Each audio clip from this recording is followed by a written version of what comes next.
a big part of what we hope to be able to share with you tonight is really just what it says, how co-ops work, so that you have a better idea of what you might be getting into.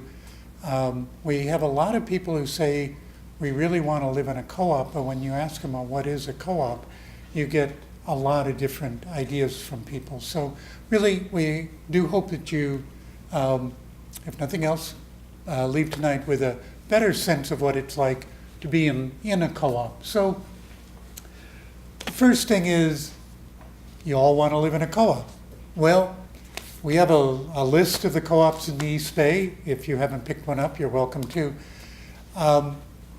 You've got to find a co-op that has a vacancy. You go through the application process.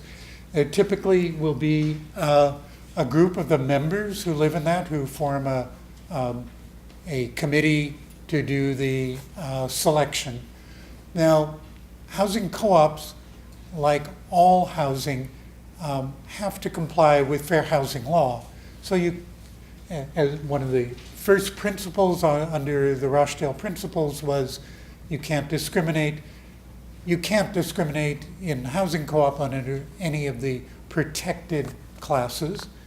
However, co-ops have some flexibility to try and select someone that may be able to bring certain needed skills. Kathy talked about being trained to be a treasurer.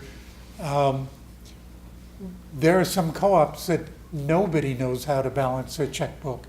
And they really, when they see somebody who says, oh, well, I'm a former bookkeeper or something, it's like, wow, we really need something like that in our co-op. Or even just someone who's lived in a co-op, has the experience, and comes in and says, makes it really clear that they understand.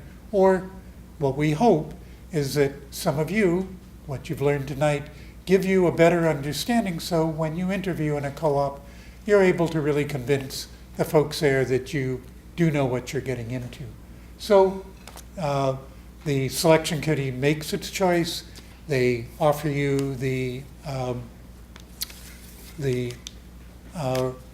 unit that's available, and you think about moving in. One thing, and we'll get to it just a little bit later, but you should be given a stack of documents.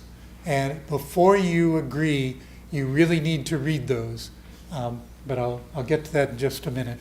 So now, assuming you've moved in, okay, on a monthly basis, you pay what's called carrying charges, or what Kathy referred to as assessment. They're very much like rent, but we don't call it rent in a co-op. It's either a carrying charge or an assessment, and that covers all of your expenses. So unlike if you had a single-family home or something, you'd be paying mortgage and everything else separately. Here you make one payment to the cooperative. It covers the mortgage, property taxes, insurance, all your maintenance costs, and you set aside reserves, particularly what's called a replacement reserve, so that if you need a new roof, you've got the money there. You don't ever want to be in a situation, which I've certainly heard people living in condominiums, that suddenly you need a new roof, and they go around to everybody and say, cough up $1,000 because we need to put the new roof on. In a well-run co-op, you make sure that the reserves are always there. It adds a little bit to your monthly carrying charge. Maybe it's $25 more that you're paying that goes each month into that reserve, but you're sure when you need it, it's going to be there. Okay, so you're living in your co-op now. You're kind of wondering, who runs this place? Well, if you're a very small co-op, like that single family with the 7 bedrooms, chances are you're all on the board. And anyone who's lived in a collective house, you have group meetings and stuff.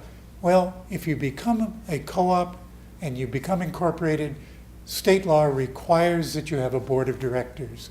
And even if you don't exactly operate that way, you have to go through the motions because you're a legal state entity. So in the medium and large size co-ops, you're going to elect a board. Usually it's maybe 5 or 7 members. And those people meet on a regular basis, usually once a month, and they make all the decisions about how the cooperative is run. Primary responsibility is a financial responsibility. They develop a budget every year. They look at what their expenses for the past year were, and expenses go up every year. It doesn't matter what it is, property taxes, insurance, it all goes up a little bit each year. So as a board, they would be looking at that and say, wow, expenses have gone up enough, we're going to have to raise the monthly carrying charge.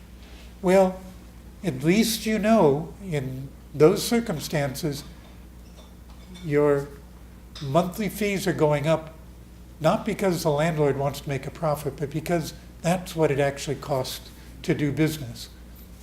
So that's really what the board does.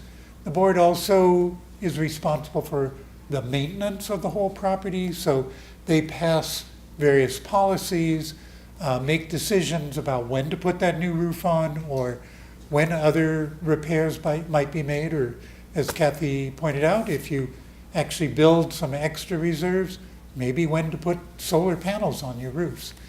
But just because the board makes those decisions doesn't relieve all those other people who are not on the board.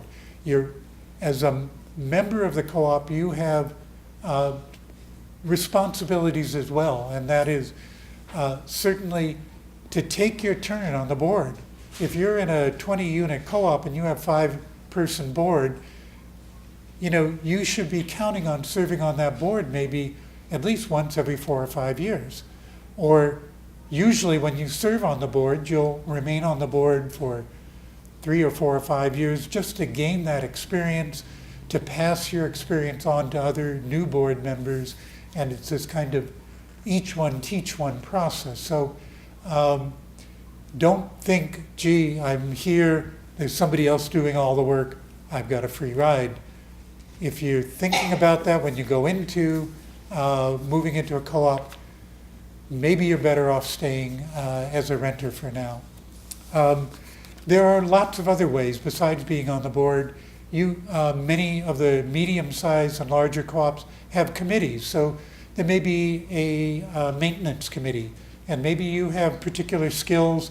Maybe you've been a carpenter or a handy person in a former life, or there's a finance committee. Maybe you're good with spreadsheets.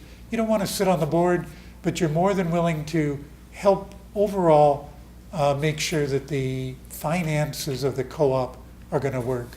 The key is really to find a way that you can enjoy being a part of your co-op.